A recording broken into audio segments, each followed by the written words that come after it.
forma como a gente falou aí, da indústria, da fábrica que compra o óleo para pôr nas suas máquinas.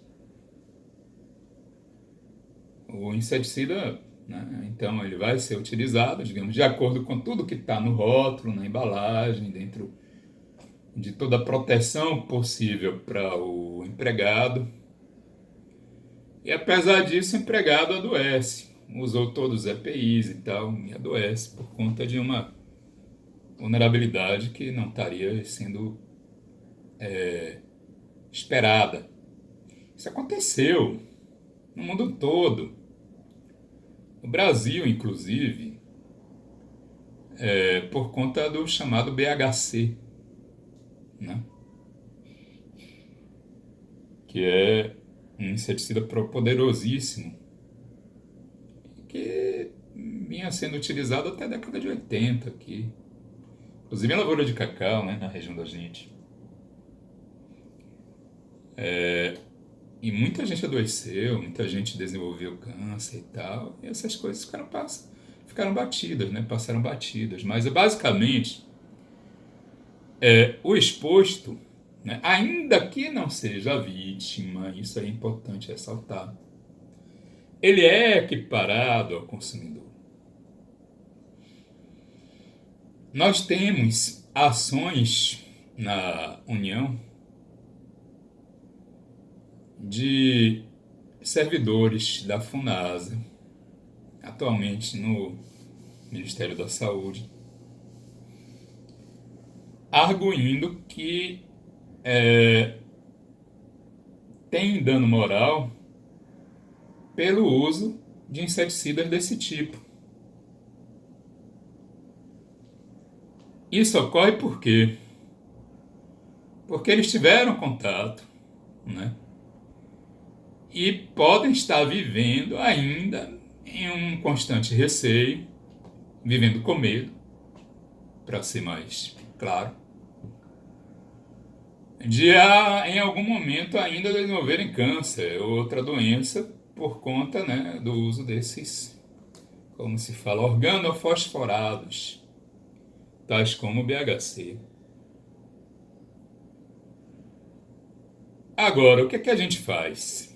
A gente pede o exame para identificar se no sangue há ainda um resíduo em partes por milhão que seja suficiente para que ele possa dizer que esse receio é fundado.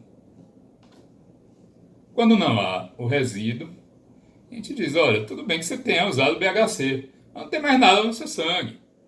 A chance de você ter câncer por causa disso é zero, não existe mais. Se for ter câncer, algum tipo de câncer, não é mais por causa disso, né? Então, basicamente o exposto, né, ele também está equiparado ao consumidor.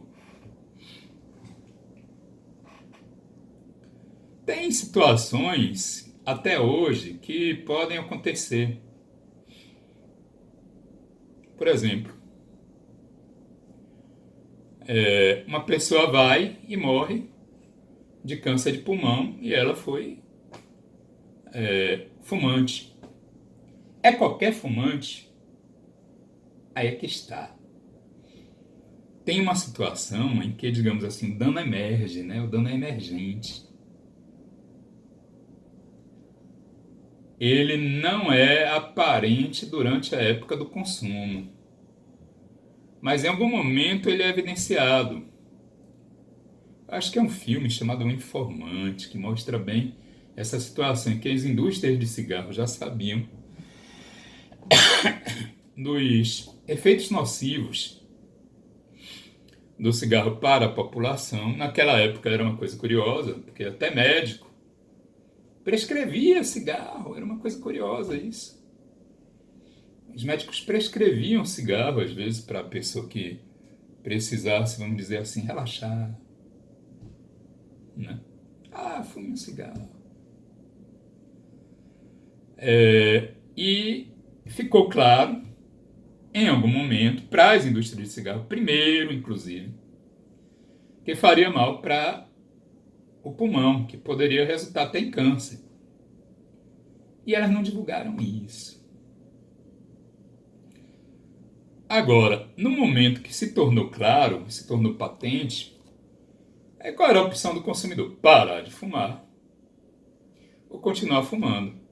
Então, quem é que é o consumidor até hoje indenizável se aparecer com câncer?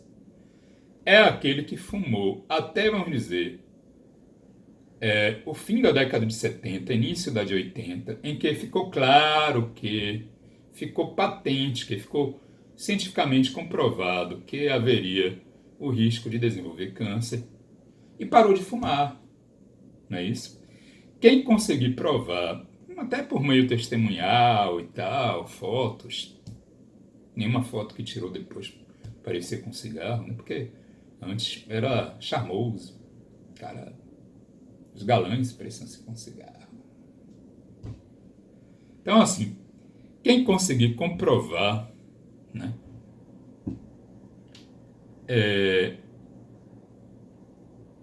vai estar legitimado, e é bem possível que resulte procedente, uma ação em que alegue até que está ainda em dano moral, porque pode ainda desenvolver um câncer. Eu acho. Entendeu? Então é o exposto. Né? Alguma dúvida? Se tiver, podem pôr também no chat, ou podem se manifestar, tem problema não, para mim tá ótimo.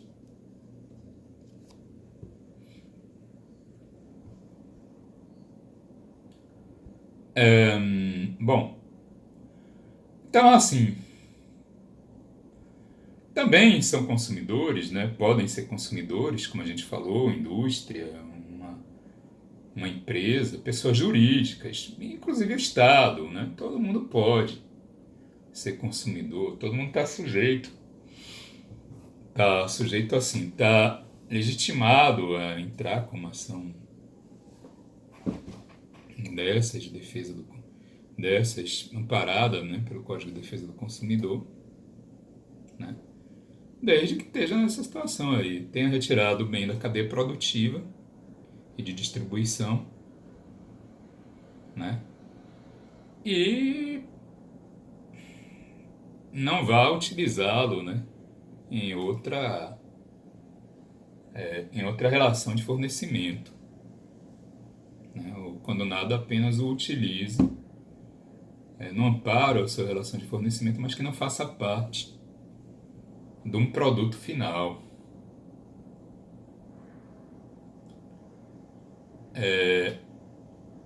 Então é isso aí quanto a consumidor, não tendo dúvidas. Vamos seguir para ver o fornecedor. O conceito de fornecedor está de acordo, né, com o de consumidor. De um lado está o consumidor, aquele que utiliza o produto, compra, sai, tira da distribuição, e o fornecedor, que é aquele que está na parte final, né, da cadeia de distribuição. E aí tem umas coisas que eu pus aqui, tá no nosso roteiro de aula. Também será fornecedor, inclusive quem fizer o fornecimento sem ter lucro, ou mesmo com gratuidade, né? Quais são essas situações? A ausência de lucro é, por exemplo, quando a pessoa, o consumidor, a pessoa consumir um produto ou serviço de uma instituição filantrópica. Então, as obras assistenciais Irmã Dulce têm os produtos, né, chamados Dulce Natura, que são vendidos, panetones, doces e tal. Esses produtos, eles são vendidos, quem os compra está numa cadeia, está numa relação consumerista com as obras assistenciais de Irmã Dulce. Mesmo ela não tendo lucro. A mesma coisa Santa Casas.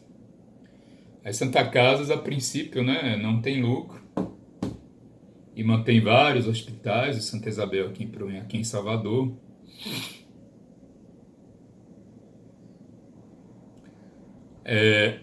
E você estando internado num hospital desse, você está também numa relação consumerista.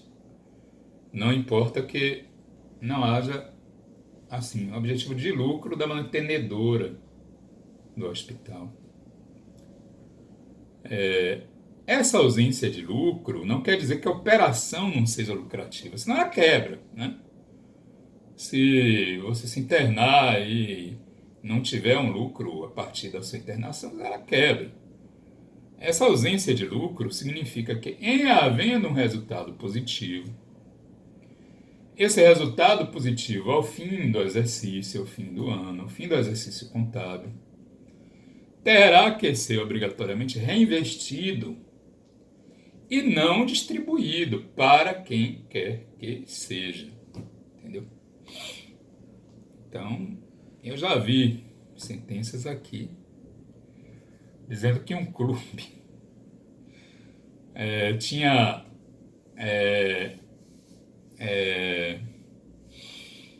objetivo lucrativo, né? A atividade seria econômica, portanto lucrativa, teria que pagar tributo disso, tributo daquilo, porque o juiz não conseguia dormir. Por que acontecia isso? Porque os clubes, antes da lei do silêncio, que aqui em Salvador hoje, faz mais silêncio do que em Ilhéus.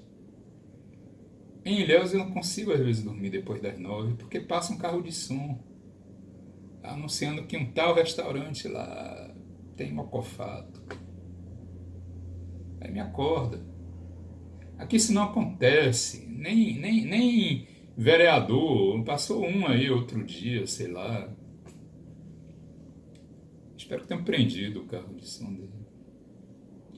Mas aqui, antes da lei do silêncio, era um inferno. Você chegava dia de sábado, daqui de onde eu tô, né, que é um prédio mais ou menos alto, 14 andares, no meio de uma ladeira, pô, dava pra ouvir o baiano de tênis como se estivesse na minha porta. Quer dizer, tinha jeito. Na época eu era menino, eu tinha que ir pra lá, né? Senão eu não dormia de qualquer jeito, eu ficava passando raiva, eu ia pra lá. Então o juiz, como não conseguia dormir, né, ele chegou e disse que o baiano de tênis era uma empresa lucrativa. Quer dizer, é aquela situação, não, tem que ver qual é o resultado. Se o resultado da festa ela for reinvestida ao fim do exercício, né, quer dizer, ela ficar como uma reserva para investir no final do exercício nas suas atividades, aí a gente configura a ausência de lucro. Agora, também o produto fornecido de graça, ele por estar sendo fornecido de graça, não deixa de haver uma relação consumerista, tá? É aquela situação, por exemplo, que é muito comum, dos chamados softwares beta, né? Que são ofertados para o consumidor testar. Em havendo algum dano para o consumidor por conta desse teste, e ele não tendo, isso é importante, não tendo sido avisado previamente que poderia haver o dano, antes de participar desse teste, vamos dizer, o que é comum em sendo produto beta? Que não funcione, né? Então, ele está avisado. Agora, o que é que não é comum? Que haja, por exemplo, um dano ao computador do consumidor. Se isso ocorrer, né, aí ele sim vai estar numa posição de pedir indenização à empresa que forneceu software, ainda que para teste e sem cobrar. Recentemente, uma amiga minha estava terminando minha bateria. Vou pegar água, peraí, rapidinho. Pegar água e pegar o carregador. Rapidinho.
Tô de volta.